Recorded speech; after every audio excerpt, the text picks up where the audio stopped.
எங்க வீட்லயுமே சரஸ்வதி பூஜை, பொங்கல் பண்றது, பொரி உருண்டை பண்றது, அப்புறம் பூ கோர்க்கிறது, கோலம் போடுறது, கோயிலுக்கு போறது அப்படின்னு இனிதே ஆரம்பித்து இனிதே நிறைவடைந்ததுங்க. 9 நாள் நம்ம பெண் கடவுள தான கும்பிடுறோம். அதனால இது பெண்களுக்கான செலிப்ரேஷன் தான். அப்படின்னு நான் நெனைக்கிறேன். நான் சொல்றது கரெக்ட்டான்னு தெரியல. இது உண்மையா இருந்தா கண்டிப்பா கமெண்ட் செக்ஷன்ல கமெண்ட் பண்ணுங்க. இல்ல நம்ம ஏதாவது சொல்லிட்டோம்னா, அதுக்கு பிஹைண்ட் த ரீசன் வேற ஏதாவது இருக்கலாம் இல்லையா? அதனால தான் கேட்டுக்கிட்டேன்.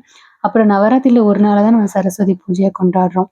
எனக்கு சின்ன வயசுலேருந்து சொன்னது என்னன்னா, ஆயுத பூஜை, சரஸ்வதி பூஜை எல்லாமே நம்ம தொழிலோட முன்னேற்றத்துக்கு, அப்புறம் அது சார்ந்த அறிவோட முன்னேற்றத்துக்கு கும்பிடுறோம் அப்படின்னு சொல்லுவாங்க.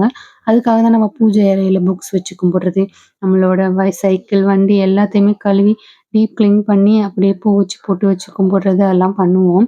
அப்புறம் நம்ம தொழில் நடக்கிற இடத்தையுமே நல்லா சுத்தப்படுத்தி, அத வந்துட்டு சாமி கும்பிடுவோம். இந்த மாரி தானே சொல்லி வளர்ந்துருக்கேன். ஆனா இருந்தாலும் எனக்கு எல்லா ஃபெஸ்டிவலுமே பெண்களுக்கான செலிப்ரேஷன் தான் தோணும். ஏன்னா, அ அந்த பிஹைண்ட் த ரீசன் கடவுள் அப்புறம் பிரசாதம் தான் மாறுமே தவிர, நம்மளோட வேலைகள் வந்து மாறாது. அன்னைக்கு மட்டும் பாருங்களேன், நமக்கு டயர்டே ஆக மாட்டோம். அப்படியே ஒரு ஃபுல் ஆஃப் எமோஷன், எனர்ஜி, ஸ்டிமுலேஷன்லாம் குறையவே குறையாது. எத்தன பேர் இத ஃபீல் பண்ணியிருக்கீங்கன்னு கண்டிப்பா சொல்லுங்க.